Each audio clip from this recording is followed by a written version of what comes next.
Kembali di Sapa Indonesia Malam bersama saya Friska Clarissa. Saudara, krisis di Ukraina yang diikuti dengan sanksi ekonomi dari negara-negara kepada Rusia berkembang menjadi perang energi.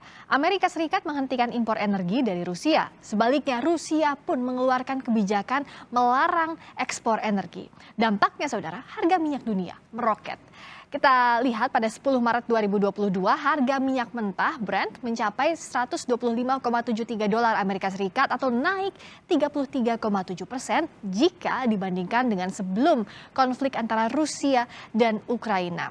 Sementara kalau kita lihat harga minyak mentah West Texas Intermediate mencapai 120,90 dolar Amerika Serikat atau naik 31,3% dibandingkan sebelum konflik Rusia-Ukraina. Sementara itu kita juga lihat bagaimana kebutuhan bahan bakar minyak nasional yang tergolong tinggi. Kementerian ESDM mencatat, saudara, hingga September 2021 kebutuhan BBM nasional mencapai 48,59 juta kiloliter. Lalu bagaimana pengaruh kenaikan harga minyak mentah dunia bagi Indonesia? Kita akan bahas usai tayangan berikut ini. Konflik Rusia dengan Ukraina belum berakhir. Presiden Amerika Serikat Joe Biden melarang impor minyak, gas, dan energi dari Rusia. Langkah ini untuk menghukum Rusia atas invasi ke Ukraina. Dampaknya, bensin di Amerika Serikat meroket. Today, I'm announcing the United States is targeting the main artery of Russia's economy. We're banning all imports of Russian oil and gas and energy. That means Russian oil will no longer be acceptable at U.S. ports, and the American people will deal another powerful blow to Putin's war machine. Presiden Rusia Vladimir Putin menyatakan Amerika Serikat mencoba menyalahkan Rusia atas lonjakan harga minyak dunia. Rusia memprediksi jika larangan impor terus berlangsung, harga minyak dunia bisa mencapai 300 dolar Amerika Serikat per barrel. Объявили о том, что закрывают импорт российской нефти на американский рынок.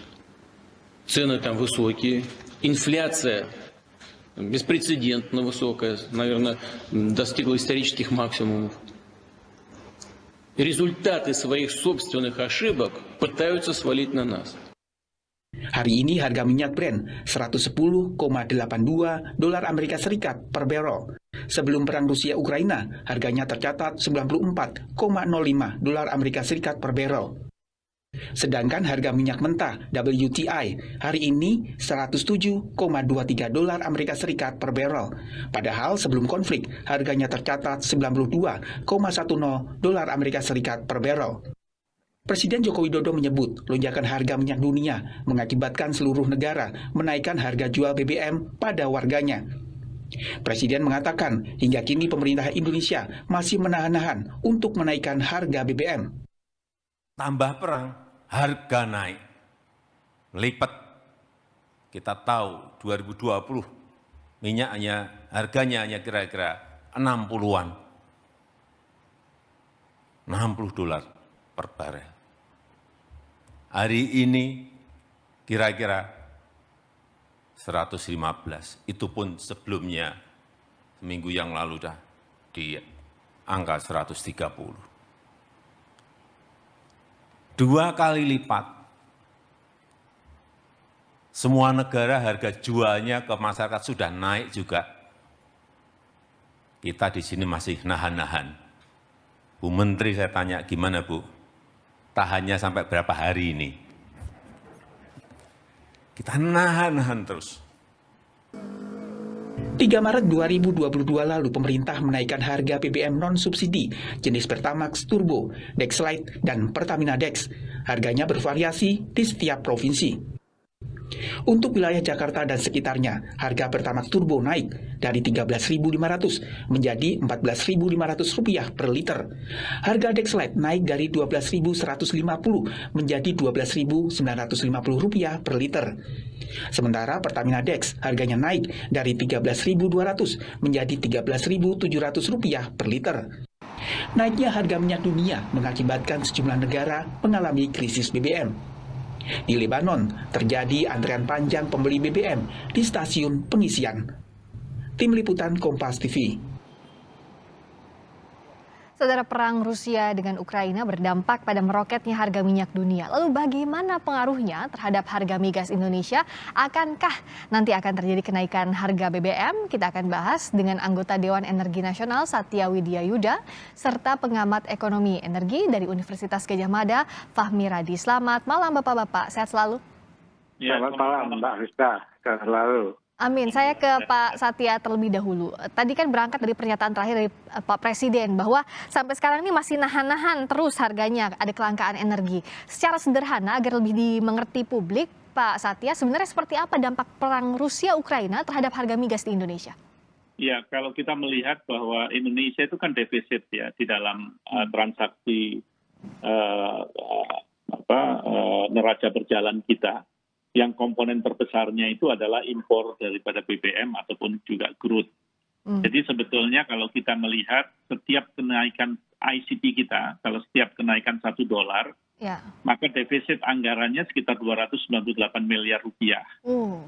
Ya, jadi kalau misalkan sekarang asumsi APBN kita $63 per barel, asumsi APBN kita, hari ini kalau kita mengikuti tren ya tanggal 9 Maret itu 138,3 US dollar. Jadi sudah 2 kalinya daripada asumsi APBN kita.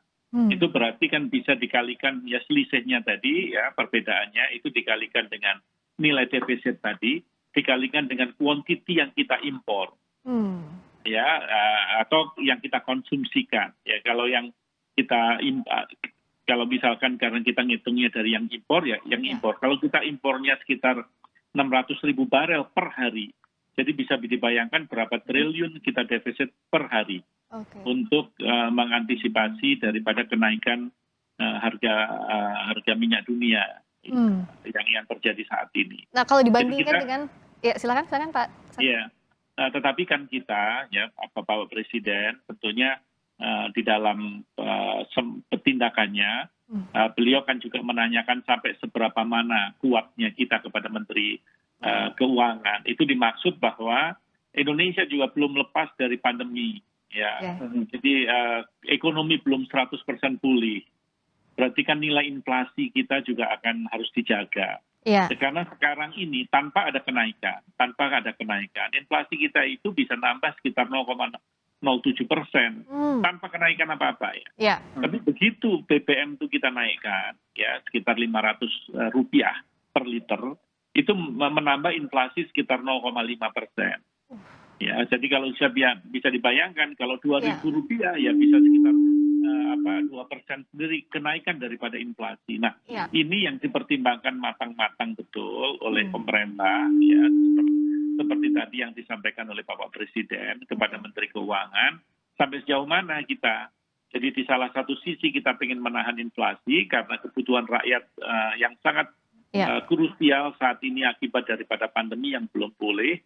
Tetapi di sisi yang lain tidak bisa kita pungkiri gitu kenaikan daripada harga minyak dunia itu eksponensial kalau saya lihat. Kalau kita hitung dari mulai bulan Oktober sampai dengan bulan saat ini Maret itu luar biasa ya. Nah ini yang menurut hemat saya mesti kita siasati nanti dengan beberapa strategi agar kita bisa mempunyai ketahanan energi tapi di sisi yang lain kita juga mampu menghadapi kenaikan harga minyak dunia yang di luar daripada kontrol kita. Ini yang bicara soal strategi ini, Pak Fahmi. Apa yang bisa dilakukan? Tadi kan kondisinya sulit sekarang, tahan-tahanan terus di tengah kenaikan harga migas, di tengah perang Rusia-Ukraina. Tapi di sisi lain juga inflasinya harus dijaga karena kondisinya masih pandemi sekarang. Iya, benar sekali dia. Tadi dikatakan perang energi itu tidak hanya membahayakan bagi Rusia dan Ukraina, tapi membahayakan bagi seluruh dunia termasuk Indonesia gitu ya. Nah, beban Indonesia ini kalau tidak menaikkan harga BBM maka beban APBN itu sangat berat gitu ya. Nah, beban tadi untuk apa? Kalau Pertamina tidak atau menjual BBM-nya itu di bawah harga keekonomian, maka negara wajib membayar kompensasi yang dianggarkan dari APBN tadi. Jadi pengaruh langsung pada APBN gitu ya. Nah, bagaimana strateginya itu ya mengurangi beban BBM tadi? Ini memang sangat dilematis gitu ya.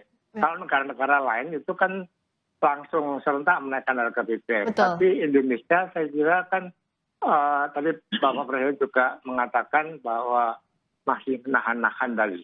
Dan saya kira strategi yang sudah dilakukan oleh pemerintah menaikkan harga BBM secara selektif gitu ya. Jadi pertama ke atas itu saya kira strategi yang cukup tepat dan cepat gitu ya. Tapi jangan kemudian gitu ya menaikkan harga BBM seperti Pertamax, Pertalite atau premium gitu ya, atau solar bahkan gitu ya. Karena seperti katakan Mas Satya tadi gitu ya, kenaikan harga BBM ini beberapa hasil tadi juga sudah membuktikan ini akan memicu inflasi. Oke. Nah, kenaikan inflasi itu akan menaikkan harga kebutuhan pokok. Dan padahal sekarang ini ya kalau kita lihat juga minyak goreng, Harga kebutuhan pokok sudah banyak yang naik ya tanpa ini pun begitu ya Pak? Nah, Oke. kalau harga BBM tadi dinaikkan, ini akan memicu kenaikan yang lebih besar lagi dan memperburuk daya beli masyarakat yang baru tertimpa pandemi tadi. Nah, ini saya kira akan membahayakan ya, tidak hanya dari segi ekonomi, tapi saya kira dari segi sosial juga. Saya khawatir terjadi chaos gitu ya kalau misalnya BBM dinaikkan. Dulu pengalaman gitu ya, Pak Harto itu jatuh tidak berapa lama setelah menaikkan harga BBM. Maka menurut saya jangan dinaikkan dulu harga BBM. Oke. Itu, Mbak. Tapi kita masih bisa menahan untuk tidak menaikkan harga BBM itu kalau dari hitungannya Pak Fahmi. Nah, ada tadi Mas Satya mungkin ada strategi-strategi. Menurut saya ada dua alternatif gitu ya. Oke. Yang pertama adalah menggunakan dana dari devisa yang diperoleh dari kenaikan harga batubara misalnya. Oke. Batubara kan naik cukup tinggi juga Ya. gitu ya. Maka di situ ada pemasukan devisa cukup besar. Nah, barangkali itu bisa juga direlokasi untuk nanti membayar kompensasi ke Pertamina. Nah, kedua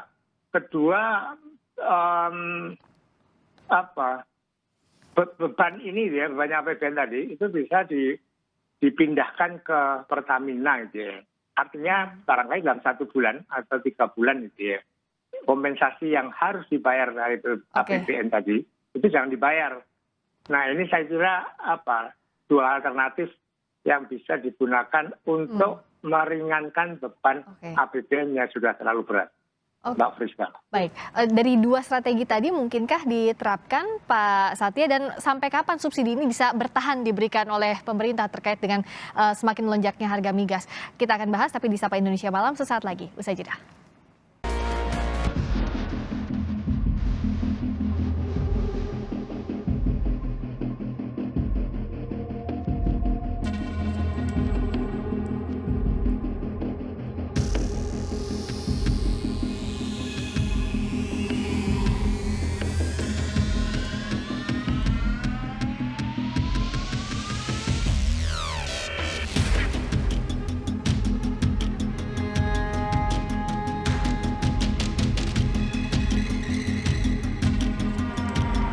Kita masih membahas soal apa dampaknya terhadap harga BBM di Indonesia. Dari perang Rusia dengan Ukraina yang beralih ke perang energi, sekarang masih bersama dengan anggota Dewan Energi Nasional Satya Widya Yuda dan pengamat ekonomi energi dari Universitas Gadjah Mada Fahmi Radi. Pak Satya Yuda, tadi dari dua strategi yang coba dirangkumkan oleh Pak Fahmi, mungkinkah dilakukan dan sampai kapan kita bisa bertahan untuk menahan tidak menaikkan harga BBM? Ya. Ini pertanyaannya ke saya atau? Ke Pak Satya, silakan. Oh ya, jadi begini, kalau kita melihat memang kekuatan ekonomi kita tentunya ditentukan oleh banyak faktor ya. Apapun juga di dalam APBN kita itu ada 3 faktor. Satu adalah pendapatan, ya. Lantas yang kedua itu adalah belanja, dan ketiga adalah hutang. Bagaimana kita memanage hutang kita? Ya, tentunya yang kita harapkan bahwa kita mengurangi belanja ya dalam rangka mengantisipasi adanya defisit transaksi berjalan kita. Kalau memang impor BBM itu tidak bisa dikurangi dari sisi volume. Nah, saya berharap masyarakat dan nanti harus disosialisasikan. Apapun juga manajemen daripada konsumsi itu perlu.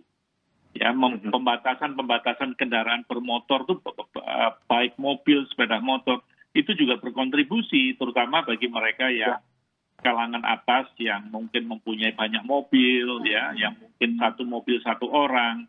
Itu langkah-langkah bagaimana kita mengurangi konsumsi. Ya. Konsumsi. Apabila kita bisa memanage konsumsi, ini kan kita berbicara besok pagi ya, bukan berbicara 1 bulan dari sekarang. Jadi harus kita lakukan hari ini. Itu turut serta paling tidak bagaimana kita mengatasi adanya dampak defisit daripada keuangan atau belanja kita. Nah, kalau kita tarik lagi ke sedikit jangka panjang, maka konversi daripada BBM ke BBG, ya ke bahan bakar gas itu menjadi tidak terelakkan. Dan ini juga diperlukan satu pendekatan-pendekatan bagaimana mobil-mobil angkutan ya yang selama ini menggunakan bahan bakar minyak itu bisa menggunakan bahan bakar gas. Ya, karena gas Indonesia relatif kita tidak defisit. Ya, untuk kepentingan daripada dalam negeri kita bisa memenuhi. Nah, dengan demikian apabila kita konversi itu berjalan, memang itu pekerjaan yang tidak mudah karena pasti harus ada pembangunan SPBG, ya mother daughter station harus disediakan. Kenapa hari ini tidak bisa masif berjalan? Karena marketnya masih belum tercipta. Ya, saat itu kita menginginkan adanya konversi BBM ke BBG karena marketnya tidak tercipta, mobil tidak di-equip dengan dual fire gitu yang bisa BBM dan BBG seperti yang terjadi di Malaysia. Maka ini juga perlu satu pembicaraan di tingkat kementerian ya untuk misalkan mobil-mobil yang masuk nanti sudah mobil yang bisa mengkonsumsi BBM dan BBG. Jadi meskipun tadi itu masih jangka panjang tapi harus dibicarakannya sejak sekarang, disiapkannya sejak sekarang begitu ya.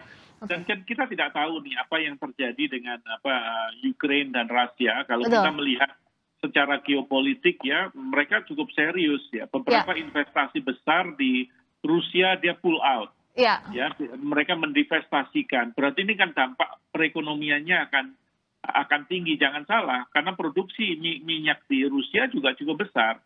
Ya, perusahaan besar seperti BP dia keluar dari Rosneft. Dia mempunyai kira-kira prosentase kepemilikan sekitar 18% kalau tidak salah. Mereka pull out begitu. Otomatis Otomatis jumlah produksi yang tadinya dimiliki oleh perusahaan-perusahaan multinasional juga berkurang. Akibatnya Akibatnya minyak yang beredar di dunia itu berkurang volumenya. Ini juga bisa menekan harga sehingga harga menjadi tinggi gitu. Karena dari aspek geopolitik menimbulkan kontraksi di dalam supply dan demand. Ini karena kan tanda kutipnya kuat-kuatan antara tadi ya blok barat dengan Rusia tadi Pak Fahmi. Sementara kalau kita lihat kebijakan dari Rusia, Presiden Vladimir Putin mengeluarkan dekret sampai sementaranya itu Desember 2022. Ini kan jangka yang panjang, artinya ketidakpastian bisa kita hadapi sampai akhir tahun nanti setidaknya. Kita tidak tahu apa yang akan terjadi. Tadi untuk membatasi konsumsi mungkinkah? Karena kalau bicara soal kebutuhan sehari-hari rasanya sulit dilakukan. Yang kedua, apa yang bisa dilakukan dalam jangka waktu ini? Masih lama kok sampai akhir tahun 2022 artinya. Ya, tadi yang pertama perang energi sampai kapan gitu ya. Kalau Putin mengatakan sampai Desember ini barangkali kalau menurut perkiraan saya itu gertak saja gitu ya. Nah, secara ekonomis saya kira antara Rusia yang produksi minyaknya cukup besar, kemudian Amerika yang konsumsi minyaknya cukup besar, ini tidak akan tahan kalau sampai Desember gitu ya. Dari segi ekonomi nanti dia akan mencari jalan untuk mengakhiri agar harga minyak mencapai harga equilibrium, harga keseimbangan. Karena ini terlalu berat akan menimbulkan dampak luar biasa secara global gitu ya. Nah, kemudian bagaimana di Indonesia gitu ya. Karena ini menurut saya kalau benar bahwa harga keseimbangan akan terbentuk, kalau saya perkirakan antara sebulan 2 bulan lah. Artinya masalahnya ini kan masalah short term problem gitu ya. Maka penyelesaiannya itu juga dengan masalah jangka pendek. Beberapa negara menaikkan harga BBM gitu ya. Nah, tadi selain Mas Satya untuk pembatasan konsumsi, kalau kita lihat data gitu ya, produksi kita itu 700 barrel per hari, sementara konsumsi kita itu 1.400. Sehingga kita butuh sekitar 700-an gitu ya. Nah, ini nggak akan pernah bisa dibatasi gitu ya. Beberapa presiden sebelumnya itu juga berusaha untuk membatasi ini, tapi tidak pernah berhasil karena ini juga menyangkut masalah produsen misalnya. Produsen kan mestinya ingin memacu tadi Kemudian jumlah konsumen juga selalu meningkat gitu ya. Kecuali ada suatu aturan yang memaksa untuk itu dan ini jangka panjang gitu ya. Maka Ya. jangka pendek menurut saya tadi bagaimana mengamankan APBN tadi, maka menurut saya ada dua tadi gitu ya. Beban tadi dialihkan ke Pertamina. Yang kedua adalah menggunakan windfall-nya dari batubara untuk menutup beban tadi tetap membayar kompensasi. Tapi kalau mengalihkan ke Pertamina, ya mungkin antara 1 sampai 3 bulan kompensasi tadi nggak usah dibayar dulu Ya. ke Pertamina beban tadi. Dan saya yakin Pertamina sanggup lah menanggung Oke. beban itu. Nah, apakah mungkin tadi mengalihkan ke Pertamina salah satunya juga tadi ke dana devisa, harga relokasi batu bara begitu ya Pak ya? Nah, kita akan bahas ini tapi sebelumnya kita lihat dulu bagaimana Presiden Joko Widodo tadi, saya tegaskan lagi bahwa menyebut lonjakan harga minyak dunia mengakibatkan seluruh negara menaikkan harga jual BBM pada warganya. Presiden Jokowi mengatakan hingga kini pemerintah Indonesia masih menahan-nahan untuk menaikkan harga BBM. Tambah perang, harga naik, lipat. Kita tahu 2020 minyak harganya hanya kira-kira 60-an. $60 per barel. Hari ini kira-kira 115. Itu pun sebelumnya minggu yang lalu dah di angka 130. 2 kali lipat. Semua negara harga jualnya ke masyarakat sudah naik juga. Kita di sini masih nahan-nahan. Bu Menteri saya tanya, gimana Bu? Tahannya sampai berapa hari ini? Kita nahan-nahan terus. Kalau tadi dilihat pernyataannya Pak Jokowi, nampaknya terlihat pemerintah ini menanggung beban yang berat. Belum selesai pandemi, sudah dihantam lagi dengan kenaikan harga migas. Tadi 2 strategi yang disampaikan Pak Fahmi, mungkinkah dilakukan, Pak Satya? Ya, kalau menurut saya tidak bisa membebankan 100% kepada Pertamina ya.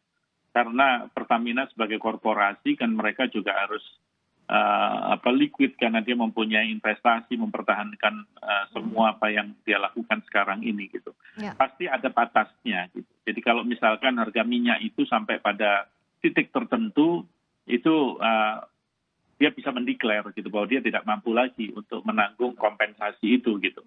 Sehingga negara. Sementara negara juga dibatasi oleh defisit anggaran kan. Jadi kalau kita menggunakan APBN yang lama kan tidak boleh lebih dari 3%. Kemarin dengan Perpu kita sudah dibuka itu batasan 3% tersebut. Inflasi juga di dalam APBN diharapkan tidak lebih dari 3,5% per tahun.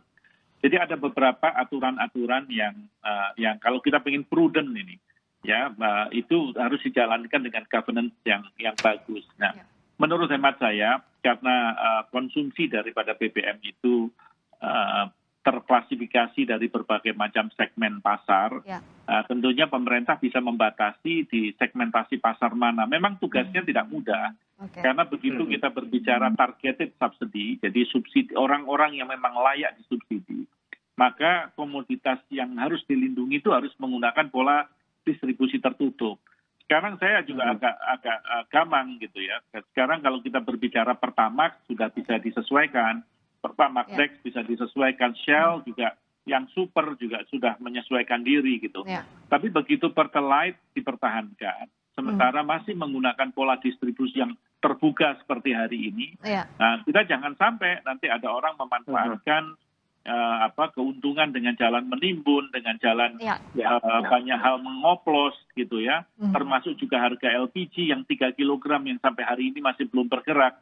Masih 100% disubsidi ya, sementara kalau yang 12 kilo kan sudah angkanya sudah angka yang sudah menuju kepada harga pasar walaupun itu diatur gitu ya. Nah, ini yang hal-hal seperti ini mesti kita pikirkan dengan baik karena jangan sampai nanti malah menjadi chaos. Ya di sisi yang lain, maka menurut saya perlu ada satu sosialisasi. Saya yakin, percaya sama saya, kalau masyarakat kita juga turut berpartisipasi, kita menghemat, ya itu saya pikir akan berdampak di dalam pola konsumsi transportasi kita. Terus nanti belum lagi di sisi batu bara, ya. Jadi kita jangan cuma bahas BBM saja, karena batu bara itu juga melambung tinggi setengah mati. Baik. Sementara PLTU kita menggunakan HPP yang harganya $70 per tonnya, ya. Itu kan otomatis juga dalam rangka untuk menekan supaya harga listrik, jual listriknya itu juga tidak membengkak. Oke. Ini juga harus kita perhatikan juga. Gas juga demikian. Jangan salah, gas sekarang Ya, udah $50 per MMBTU. Ya. Jadi menurut saya diskusi ini menjadi cukup kompleks karena komponen-komponen tersebut itu yang betul-betul mengena kepada kebutuhan Dan masyarakat. terakhir singkat saja, kalau kita bicara soal artinya kan ketahanan energi ini jadi PR besar ya sekarang kalau kita lihat kondisi saat ini Pak Satya. Untuk energi alternatif, energi terbarukan bisa diakselerasi nggak dengan kondisi sekarang? Ya, sangat bisa, kenapa tidak? Justru saya berpikir ya secara geopolitik hari ini ya, nanti ada satu titik apabila perang ini tidak kunjung usai. Apalagi Putin bilang sampai dengan akhir Desember, katakan Desember, ya itu pun kalau bisa disettle dengan baik. Itu nanti semua negara akan memikirkan dirinya.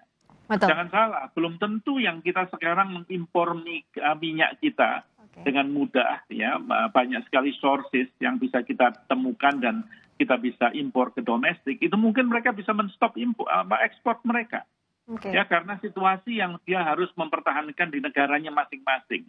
Nah ini yang justru kita khawatirkan, maka di Indonesia kenapa tadi saya menghimbau mengenai perilaku pola hidup konsumtif kita itu harus dirubah sedemikian rupa, adanya satu efisiensi, gedung-gedung juga tidak menggunakan AC yang berlebih ya karena itu juga mengurangi pemakaian daripada listrik, maka itu adalah jangka pendek yang bisa kita lakukan dan itu mengedukasi kita secara jadi kebijakan baik. Jangka pendeknya ya, karena bisa untuk apa? Demi ketahanan energi kita. Baik. Di samping seperti diketahui ya kalau kita dalam konteks transisi energi kita menginginkan fosil itu harus disubstitusi. Jadi misalkan power plant kita harus disubstitusi. Itu yang digenjot pemerintah sebenarnya, terlebih lagi dengan kondisi saat ini begitu ya.